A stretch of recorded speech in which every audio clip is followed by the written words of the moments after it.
sekarang kita belajar film moluska ya.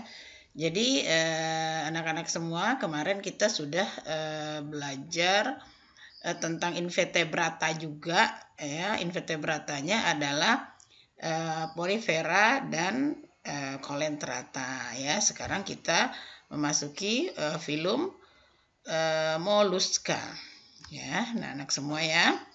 Nah, sebelumnya kita melanjutkan, kita harus mengetahui dulu ya anak-anak semua. Nah, kita harus mengetahui peta konsep dari moluska ya. Jadi dengan adanya peta konsep, nanti kita belajarnya bisa teratur, rapi, kemudian tidak ada yang ketinggalan ya. Jadi di sini moluska yang kita pelajari itu adalah ciri-ciri sifat dan cirinya nomor 1 ya. Jadi kemudian klasifikasinya ya, artinya di sini adalah pengelompokan ya, pengelompokan dari moluska anak-anak ya. Jadi klasifikasi itu wajib kita pelajari ya. Nah, jadi di sini klasifikasi dari moluska itu terdiri dari 5 ya, 5 bagian. Yang pertama itu adalah gastropoda. Ya, gastro artinya perut, poda artinya kaki. Jadi yang kakinya yang berfungsi adalah perutnya sebagai kaki ya. Kemudian kepalopoda ya, kepalo artinya kepala, poda artinya kaki, jadi kakinya di kepala ya, artinya kakinya itu tentakelnya nanti ya. Kemudian ada bivalvia ya, bivalvia itu bi2 via itu katup, jadi dia punya 2 katup ya. Amphiniora ya, sama Amphiniora ini berupa seperti tempurung nanti ya. Kemudian Scyphopoda itu berupa seperti gigi atau dental. Nanti kita bisa lihat uraiannya anak-anak ya. Nah, semuanya itu yang kita pelajari ya tadi adalah sifat dan ciri, klasifikasi, kemudian ciri-ciri khasnya sebagai pembeda, kemudian siklus hidup atau daur hidupnya, kemudian yang paling penting sekali adalah peranan dari masing-masing invertebrata ini ya anak-anak semua ya. Jadi sudah melihat peta konsep, jadi kita lebih enak untuk belajar ya anak-anak semua ya. Nah, ini adalah moluska ya. Jadi contohnya itu adalah seperti, mungkin nggak asing lagi nih ya bagi anak-anak semua. Kalau pergi ke halaman rumah, wah penuh dia ya. Atau di taman bunganya itu adalah si bekicot ya. Bekicot itu termasuk moluska, contoh dari moluska ya. Kemudian lagi ya, itu adalah si cumi-cumi. Anak-anak ya, berada di lautan ya. Kita senang sekali kan makan cumi-cumi, karena kita berada di daerah kepulauan ya, jadi paling banyak menghasilkan cumi-cumi. Itu kedua-duanya itu juga termasuk contoh dari moluska atau hewan lunak ini ya, anak-anak. Nah, kita bisa lihat ya ciri-ciri umum dari moluska ya. Kalau nanti ciri khususnya per kelas masing-masing ya, per klasifikasi. Ini ciri-ciri umumnya dulu anak-anak ya. Yang pertama adalah habitatnya kosmopolit ya. Kosmopolit itu artinya apa? Ya, bakteri juga dulu kosmopolit ya, lumut juga dulu kosmopolit ya. Apa artinya? Bisa hidup di mana saja. Maksudnya bukan di mana saja Bu, di udara juga hidup Bu, tidak ya, karena hewan ini adalah termasuk hewan yang sudah bersel banyak ya. Nah, kosmopolit itu bisa hidup di darat, bisa hidup di air ya, bisa di air tawar, bisa di air laut ya. Jadi itu artinya penyebarannya merata ya. Kemudian yang berikutnya, yang kedua, ciri-ciri umumnya adalah hewannya multiseluler. Multi apa anak-anak artinya? Banyak ya, seluler sel, jadi sudah memiliki sel yang banyak. Kalau selnya satu namanya uniseluler ya. Kemudian tidak bertulang belakang ya. Sesuai ya, kita belajarnya adalah filumnya invertebrata ya, tidak bertulang belakang ya. Kemudian susunan tubuhnya, hewan ini termasuk triploblastik selomata ya. Jadi susunan tubuhnya itu sudah 3 lapis, terdiri dari epidermis, endodermis ya, kemudian mesodermis ya. Kalau kemarin pada porifera itu diploblastik. Anak-anak ya, jangan lupa ya. Kemudian struktur tubuhnya simetris bilateral. Nah, simetris itu sama, bilateral itu bisa dibagi 2 sama besar. Jadi simetris bilateral. Jadi kalau kita belah, kita potong, itu dia bagi 2 bisa sama besar ya. Kemudian yang berikutnya adalah memiliki sistem saraf yang berupa cincin saraf. Jadi bukan tangga tali dia, jadi sistem sarafnya melingkar di seluruh tubuh ya.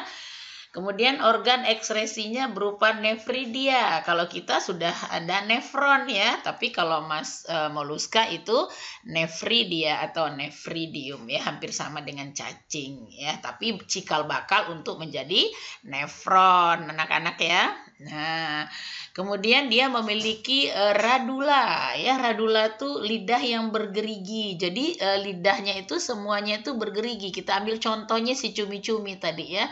Nah, di mulutnya itu ada gerigi-gerigi ya untuk menghancurkan makanan ya. Itu namanya adalah radula ya. Kemudian hidup secara heterotrof ya. Heterotrof apa anak-anak?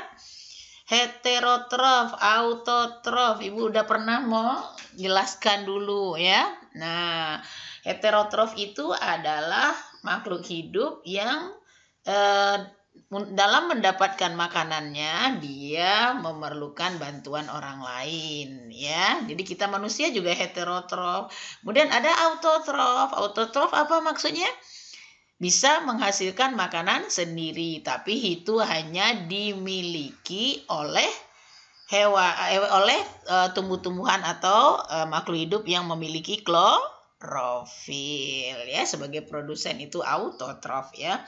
Kemudian reproduksinya secara seksual atau dengan bertemunya gamet jantan dan gamet betina secara internal, tapi ada juga yang hermaprodit. Di antara kelas-kelasnya nanti ada yang hermaprodit ya. Jadi ada sebagian yang hermaprodit, ada yang fertilisasi internal ya anak-anak ya. Ini kita lihat ya klasifikasi. Nah, kita udah masuk ya ke kelompok atau klasifikasi ya. Jadi klasifikasi dari moluska ini ya, itu terdiri dari 1 Pelesipoda ya. Nah, Polyplacopora ya atau Amphineora. Kemudian ada Gastropoda ya. Polyplacopora atau Amphineora itu nanti kita lihat contohnya Chiton dan sebagainya ya. Gastropoda nanti kita lihat contohnya adalah yang di samping itu ada bekicot ya. Kemudian ada Scyphopoda ya. Jadi Scyphopoda itu nanti dia berbentuk seperti taji ya, atau seperti dental ya, atau seperti gading atau gigi gitu ya. Nah, nanti bisa kita lihat satu persatu ya. Kemudian ada Cephalopoda tadi Ibu katakan ya, Cephalopoda ya. Cephalopoda itu artinya dia punya tentakel ya. Nanti ada tentakelnya 8, ada yang tentakelnya 10 ya. Nah, kemudian bivalvia atau Pelesipoda ya. Bivalvia itu 2 katup. Jadi contohnya berbagai macam jenis kerangan ya anak-anak ya. Jadi semua yang kita bicarakan, kita ceritakan itu pasti sudah dilihat semua ya, bahkan untuk sudah dikonsumsi ya. Jadi anak-anak ya, ini ya. Ini adalah salah satu contoh dari Amphineora tadi ya, atau Polyplacopora ya, Amphineora ya anak-anak ya. Nah, bentuknya seperti mangkuk ya, tapi bergerigi kasar ya. Geriginya itu terdiri dari cangkangnya terdiri dari kapur, yaitu bentuk tubuhnya bulat telur ya. Kemudian pipih ya simetris bilateral ya. Nah, bisa dibagi dua hanya sama besar. Nah, tadi kan bilateral ya, simetris bagi dua sama besar ya. Oke. Kemudian habitatnya ada di air laut ya. Jadi habitatnya ada di air laut. Jadi tidak ada di air tawar anak-anak ya. Jadi terdapat di air laut ya. Tidak memiliki tentakel dan mata. Nah, ini adalah ciri khususnya ya, tidak ada tentakel dia. Nanti kalau pada gastropoda ada tentakel ya, atau pada pelesipoda ada tentakel ya. Jadi khusus, jadi berbentuk seperti mangkuk aja seperti itu ya, bulat telur ya. Kemudian pencernaan makanannya dengan radula tadi ya, dengan mulut yang bergerigi anak-anak ya. Nah, ini salah satu contoh misalnya kalau di laut anak-anak menemukan ini. Nah, artinya itu golongan Polyplacopora atau Amphineora ya. Kemudian ada tertutup ada 8 lapis papan berkapur ya. Itu ada lapis-lapisannya anak-anak lihat ya. 1, 2, 3, 4, 5, 6, 7, 8 tuh kelihatan ya lapisan-lapisan pada kulitnya itu ya, jadinya kasar ya, tuh punggungnya itu jadi kasar gitu ya. Kemudian pemukaannya itu lateral mengandung banyak insang, jadi di mana-mana ada insangnya. Nanti kita bisa lihat anatominya ya. Nah, kemudian bersifat hermaprodit. Anak-anak apa yo coba hermaprodit? Ya, hermaprodit itu berkelamin 2. Jadi ada jantan, ada betina. Nanti di bekicot juga seperti itu ya, ada jantan, ada betina ya. Nah, nanti kalau kita belajar cacing juga seperti itu ya, ada yang hermaprodit. Oke. Kemudian reproduksinya secara seksual juga bisa ya, secara eksternal juga bisa ya. Nah, itu ya. Kemudian kita lihat anatominya ya. Ini anatomi tubuh dari Polyplacopora tadi ya. Nah, ini bagian atas ya, ada plat lempeng tadi berapa anak-anak jumlahnya? 8 ya. Jadi 8 ya, 8 ruas-ruas kulitnya ya. Kemudian ada punya anus, sudah ada anus, jadi berarti ekskresinya sudah melalui anus ya. Kemudian ada kakinya untuk bergerak, ternyata itu bagian bawah ya, anak-anak semua ya, itu bagian bawah. Terus ada mulutnya, tadi mulutnya berupa radula ya, ada gigi gerigi ya. Nah, ini dorsal atas, ventralnya di bagian bawah ya. Nah, sebagai contohnya adalah chiton. Pernah anak-anak lihat ya? Anda ya pernah dilihat ya, ya cuman nggak dimakan ya, jadi terdapat di lautan. Ini adalah anatomi dari Amphineora ya. Nah, ciri-ciri tubuhnya ya pada umumnya itu ya, nah apa namanya tertelungkup ya. Nah, sekarang kita masuk ke bagian yang kedua, Scyphopoda ya. Nah, ciri-ciri umumnya apa tadi? Ibu katakan berbentuk seperti dental ya, cangkoknya berbentuk seperti taring, trompet, atau dental, atau gigi, atau runcing gitu ya. Kemudian hidupnya di pantai yang berlumpur. Jadi kita menemukan Scyphopoda ini pada pantai-pantai yang berlumpur ya. Tadi di air laut juga ya. Kemudian memiliki mantel ya. Mantelnya itu sekaligus berperan dalam membantu proses pernapasan. Mantel itu selimutnya ya, kulitnya. Kemudian memiliki tentakel juga. Tadi kan tidak memiliki tentakel ya. Ini memiliki tentakel yang bersilia ya, yang berkontraktif untuk bergerak, alat peraba ya, itu pada Scyphopoda. Tadi pada chiton tidak ya. Kemudian mempunyai alat kelamin yang terpisah. Jadi artinya dia tidak hermaprodit ya. Jadi ada yang jantan, ada yang betina ya. Ini kita lihat contohnya anak-anak ya. Tuh seperti taring ya, tapi di depannya di mulutnya ada tentakelnya ya. Jadi ada tentakelnya untuk berkontraktif atau bergerak ya nih anak-anak ya. Nah, yang bagian atas itu morfologi ya, bentuk luar ya. Kemudian yang di bawah ini adalah anatominya, susunannya, bentuk dalamnya.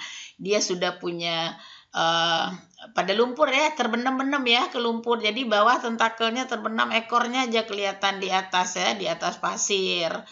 Nah, kalau anak-anak bermain di lumpur-lumpur ketemu seperti ini, artinya kita ketemu Schizopoda ya.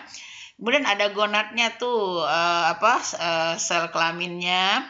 Kemudian ada ganglionnya, itu adalah sistem sarafnya. Jadi ada ganglion floralnya, ada cerebral. Jadi ada serabut, ada yang intinya ya. Kemudian ada captacula ya, kemudian ada mulutnya tadi ya yang ada radula tadi ya. Kemudian ada kelenjar pencernaan, sudah ada nephridium ya, sistem ekskresinya, sistem sarafnya, ganglion pedal yang lingkaran ya, kemudian punya rongga mantel tukang untuk selimut ya. Nah, ini adalah anatomi dari si Schizopoda. Yang di atas adalah morfologi, bentuk luar dan bentuk dalam ya. Jadi kita lihat nih contohnya. Maka Ibu katakan tadi berbentuk seperti gigi, kan itu nama latinnya adalah Dentalium vulgare ya. Jadi contohnya adalah Dentalium vulgare ya. Jadi anak-anak lihat itu ya. Jadi bentuknya seperti taji ya, seperti taring ya, gigi taring kita ya. Itu adalah contoh dari Schizopoda, contohnya Dentalium vulgare ya. Nah, kita lanjutkan ke kelas yang berikutnya, itu adalah Gastropoda ya. Nah, kita uraikan satu-satu ya. Gastro artinya perut, poda artinya kaki. Jadi yang berfungsi sebagai kaki adalah si perutnya. Nah, anak-anak ya, kita lihat ciri-ciri yang dimiliki oleh si gastropoda ya. Yang pertama bersifat herbivora. Herbivora artinya anak-anak sudah belajar ya, herbivora, karnivora, omnivora ya. Nah, untuk gastropoda bersifat herbivora, anak-anak ya. Ya, jadi santai aja ya. Jadi jangan ya, santai ya. Boleh sambil minum juga boleh ya, anak-anak ya. Kan minumnya ada di samping ya. Nah, bersifat herbivora itu artinya apa? Herbi artinya tanaman, fora memakan. Jadi memakan tanaman atau tumbuhan ya, misalnya sayuran budidaya ya. Contohnya ini si bekicot ya, makan daunan bunga-bunga kita dimakan ya. Ibu kemarin juga ya, anggreknya lagi berbunga dimakan oleh si gastropoda sehingga jadi rompeng-rompeng ya. Nah, anak-anak juga mungkin ya sama dengan ibu kasusnya ya.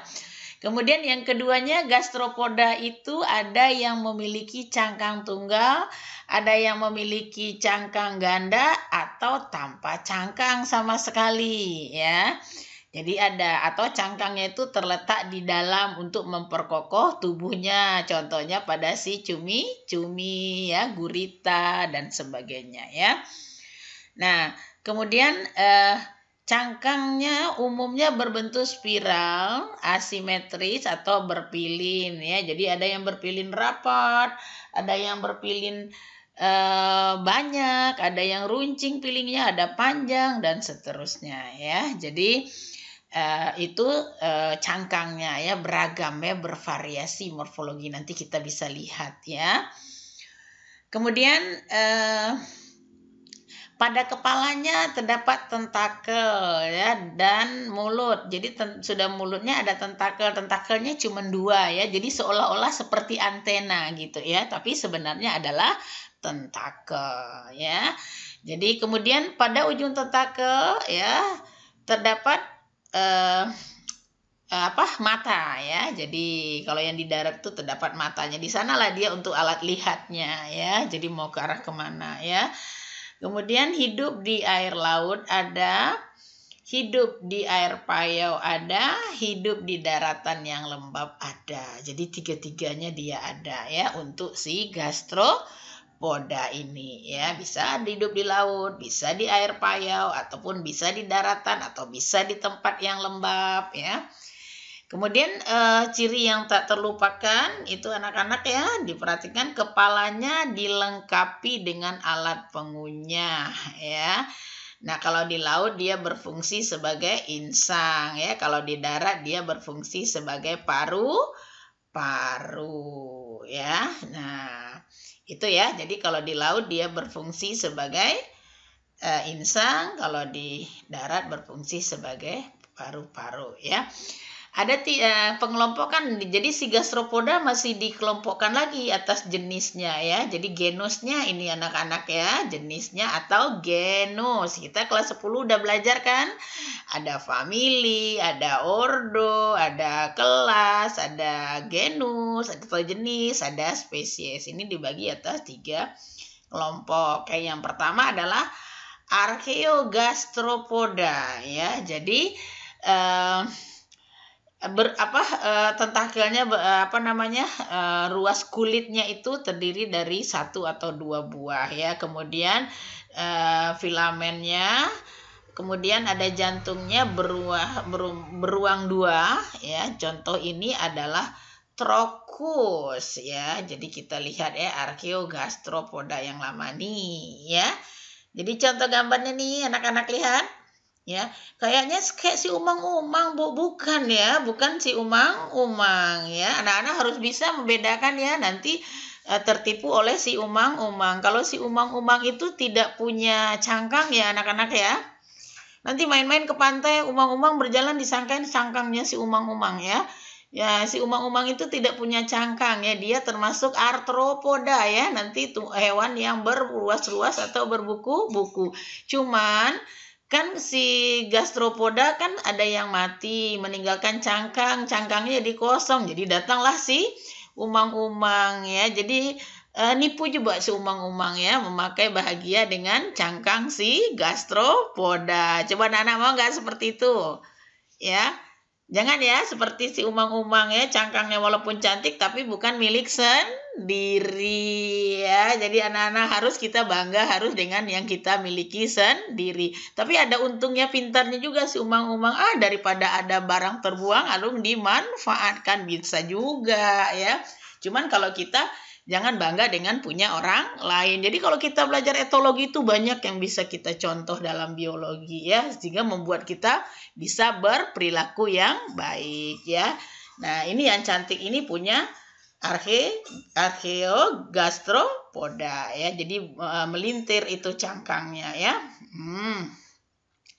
Kemudian ada Mesogastropoda. Jadi saat zaman yang tengah-tengah ya. Nah, tersusun beberapa filamen ya, jantungnya 1, tadi 2 ya, ada radula. Contohnya itu adalah Turritella ya, Turritella mega. Nah, ini ya sebagai contoh Turritella. Gimana bedanya dengan yang tadi? Tadi pendek cangkangnya ya, ini alur cangkangnya sangat panjang.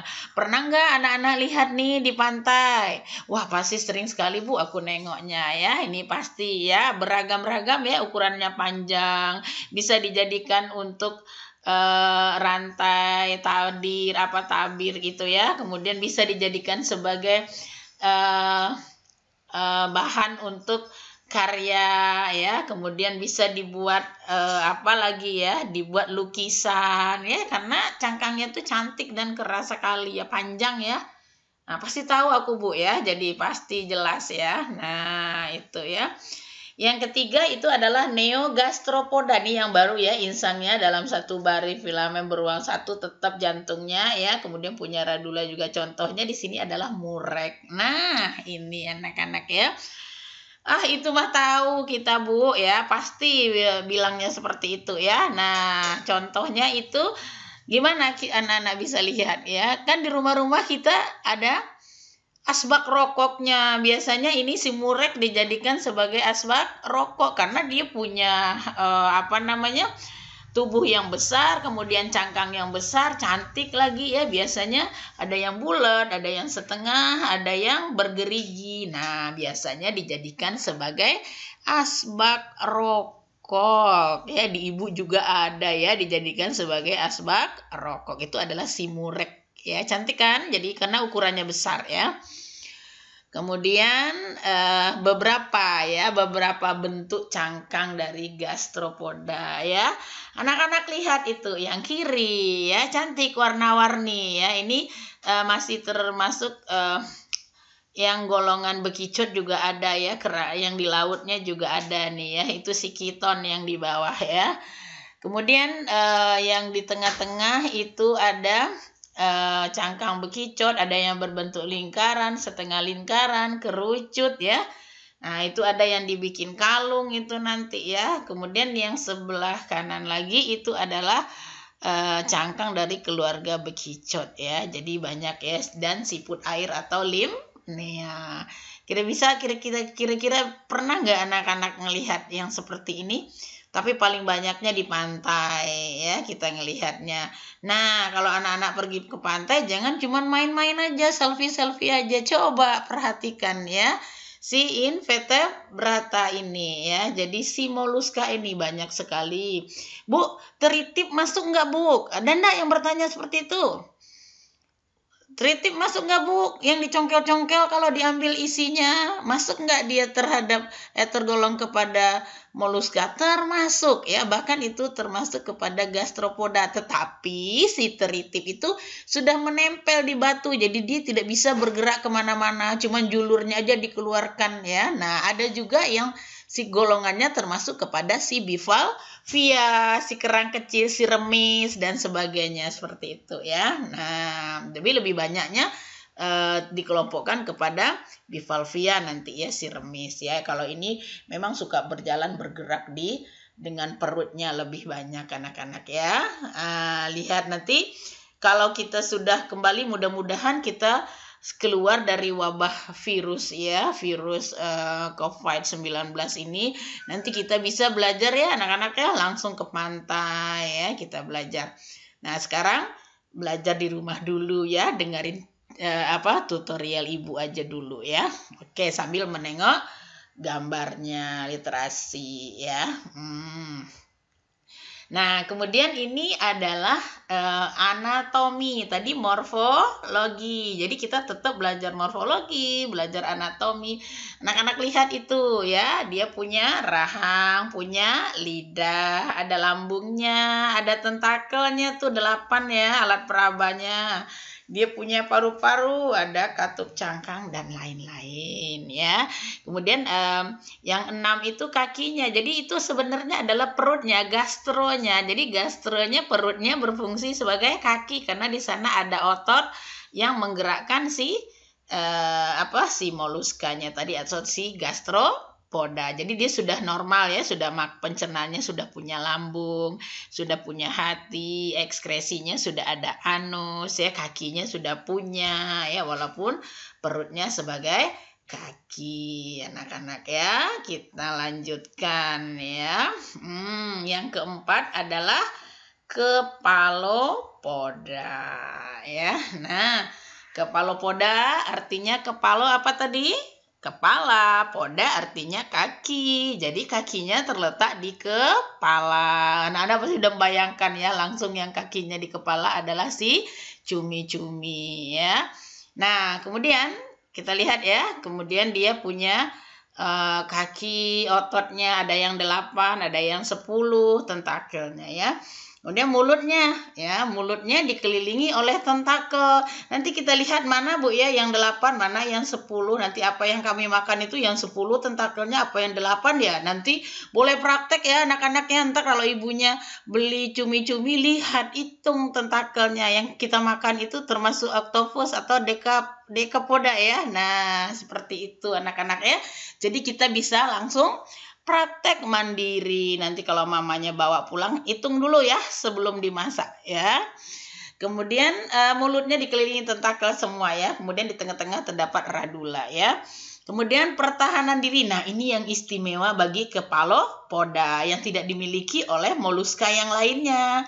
Apa itu? Dia bisa mengubah warna tubuhnya ya, merubah warna lingkungan ya dengan mengeluarkan zat tinta dari kelenjar tintanya. Jadi dalam tubuhnya khusus si kepalopoda dia punya tinta ya. Kalau gastro tidak ya anak-anak ya.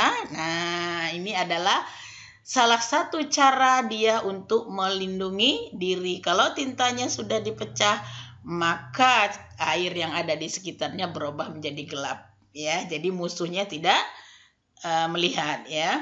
Nah, semuanya untuk kepalopoda ini tidak memiliki cangkang ya. Jadi paling-paling ada di dalamnya itu berupa lapisan ya yang terdiri dari kalsium ya.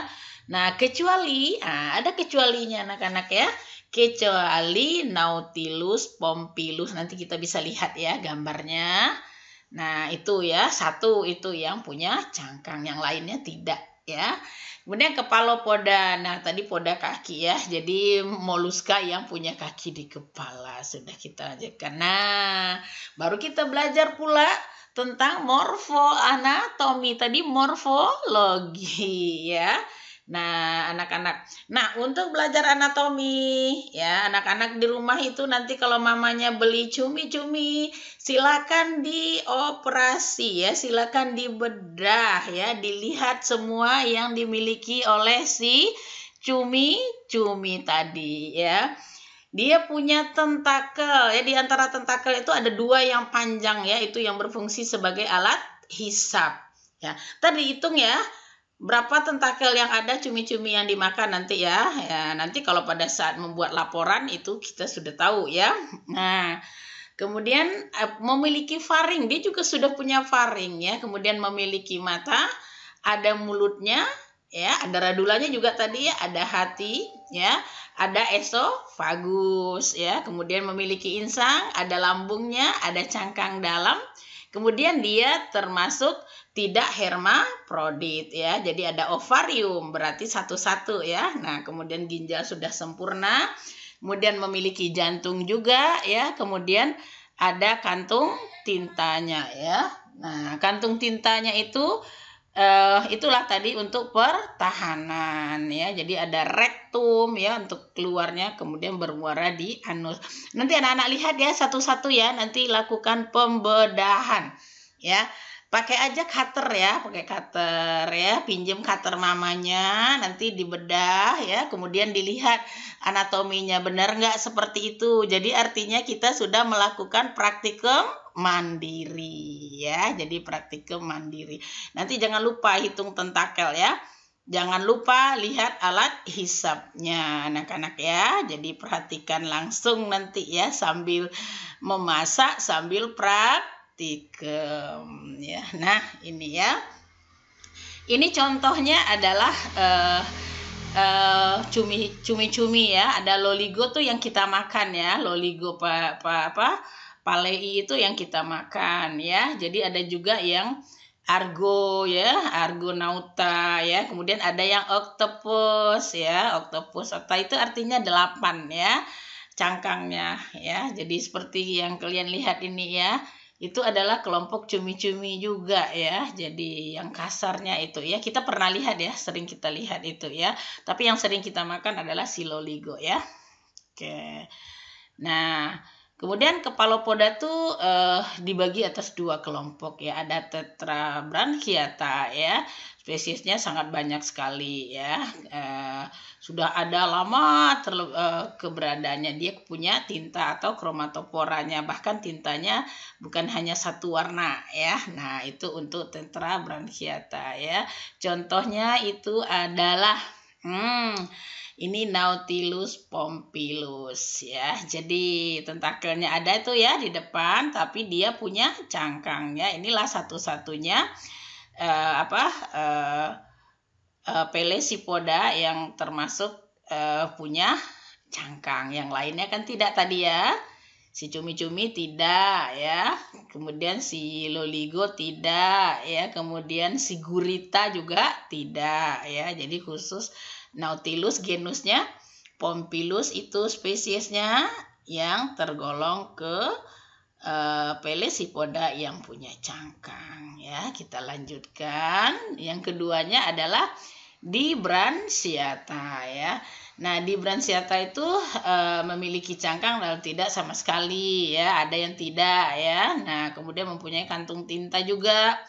Punya kromatopora atau plastida yang mengandung pigmen banyak ya. Jadi kita lihat subordonya ya. Jadi nah, ada contohnya yang dekapoda ya. Jadi dekapoda ini termasuk kepada Dibranchiata ya. Jadi Dibranchiata ya. Kemudian contohnya itu adalah si dekapoda. Deka itu artinya 10. Ya, jadi 10 tentakel ya. Contohnya yang kita makan. Anak-anak apa itu? Si cumi, loligo, paelei, kemudian sepia juga ya, yang ada agak keras-keras, agak kasar-kasar itu ya, si cumi-cuminya ya. Kemudian ada oktopoda. Okta itu 8 ya. Jadi ada tentakelnya yang 8. Contohnya Argonauta, Argo vulgaris atau oktopus atau si gurita. Gurita 8 tentakelnya ya. Kalau kita cumi-cumi itu 10 ya. Coba lihat. Ya, ini gurita ya.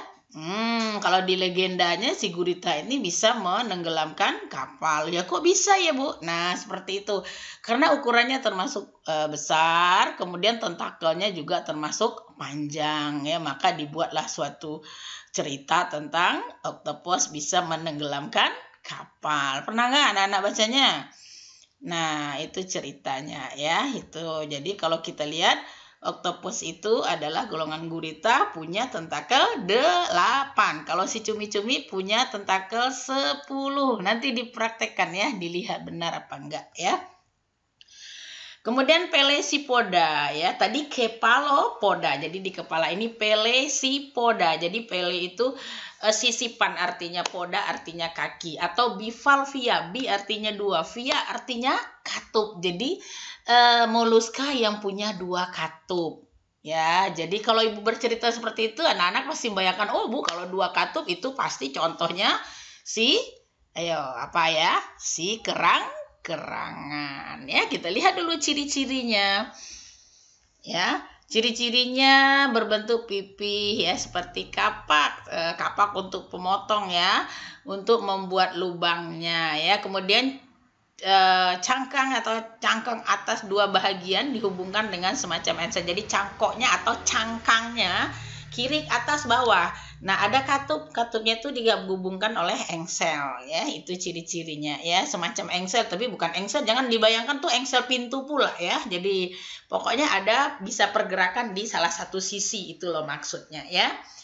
Kemudian tidak memiliki kepala, jadi kita cari-cari kepalanya nggak ada ya. Jadi karena dia tubuhnya terdapat di dalam katupnya tadi, dia hanya punya kaki julur untuk bergerak ya. Jadi untuk bergerak ya. Nah kemudian anak-anak semua pasti udah membayangkan apa yang diceritain Ibu ya, apa yang diberitahu Ibu ini ya.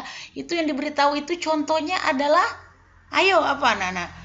Contohnya adalah kalau pergi ke pasar, lihat ada si kerangan ya. Nah, kemudian mulutnya terdapat rongga mantel ya, dilengkapi dengan labia palpusnya ya. Kemudian bivalvia rahang tetap ya sama, ada radulanya ya. Jadi sama, cuman cangkangnya yang berbeda. Oke, kita lanjutkan ya. Nah, ini adalah apa anak-anak ini adalah anatomi si apa tadi? Pelesipoda ya. Nah, sudah punya apa dia? Ada insangnya paling banyak ya. Jadi karena dia hidupnya di air laut ya. Nah, kemudian ada 2 otot untuk bergerak ya, otot posterior dan otot anterior. Anterior di depan, posterior di belakang ya. Kemudian ada mulutnya ya, kemudian ada palpus. Palpus itu adalah tempat keluarnya cairan yang ada racunnya juga ya, ada racunnya ya. Kemudian ada kaki. Nah, itu yang Ibu katakan tadi adalah kaki julurnya. Jadi dia kalau bergerak menjulurkan kakinya ke luar. Kemudian dia punya cangkangnya atas dan bawah. Kemudian dia punya mantel ya. Nah, mantel itu selaputnya, pembungkusnya ya. Di dalam mantel itu nanti terdapat cairan ya. Nah, nanti prismatik, nakreas ya di dalam mantelnya itu. Jadi akan mengeluarkan lendir ya. Kemudian ada sifon masuk, sifon keluar, itu gunanya untuk air keluar masuk kalau lagi dia tidak membuka katupnya ya anak-anak ya. Ini adalah anatomi dari pelesipoda ya, atau si kerang-kerangan ya. Kita lanjutkan ya. Boleh ya sambil santai ya, sambil minum juga boleh ya. Jadi tidak boleh terlalu serius banget, tidak ya. Jadi sambil santai kita lihat. Nah, ini ada beberapa contoh ya. Mungkin anak-anak semua lihat, wow, kalau begitu mah aku tahu Ibu, itu namanya kerang. Setiap hari mamaku ngebeli ya. Nah, seperti itu ya, lihat. Nah, berbagai macam Ibu juga sudah tahu, sudah melihat ini ya, yang bergerigi, yang segi, di pasar ada yang lonjong ya, kemudian yang bulat, yang berwarna juga ada ya. Ini adalah berbagai macam morfologi dari cangkangnya ya, bentuk luar dari cangkangnya. Yang paling banyak itu yang nomor 1 di bawah ya, karena suka dimakan itu ya, sama yang ujung juga ya, yang lonjong-lonjong ya anak-anak ya. Contohnya tadi ya, jadi contoh-contohnya. Kemudian sudah kita ketahui semua pengelompokan ciri-cirinya. Kenapa lagi? Apa yang harus kita pahami lagi ya? Itu adalah perannya. Karena terakhirnya atau targetnya itu dari semua hewan itu apa sih sebenarnya peranannya? Nah, seperti itu. Apa sih hubungannya dengan kita? Kan ada hubungannya, maka kita pelajari ya. Nah, jadi moluska itu ya, peranannya ada yang menguntungkan, ada yang merugikan ya. Kita lihat dulu yang menguntungkan. Nah, yang menguntungkan adalah sebagai sumber makanan ya, atau protein hewani ya. Jadi karena apa? Karena loligo ini atau si cumi-cumi ini sangat enak dimakan ya. Jadi sesuatu makanan itu yang enak itu misalnya udang ya, daging, ikan, cumi-cumi enak ya, berarti itu banyak protein. Jadi rasa enaknya terdapat karena kandungan proteinnya yang tinggi. Ya mau diapakan juga boleh nih ya, mau digoreng, dibakar, kalian anak-anak semua udah pada lihat ya. Kenapa? Karena kita berada di kepulauan ya. Kalau seafood mah tidak aneh lagi untuk kita ya.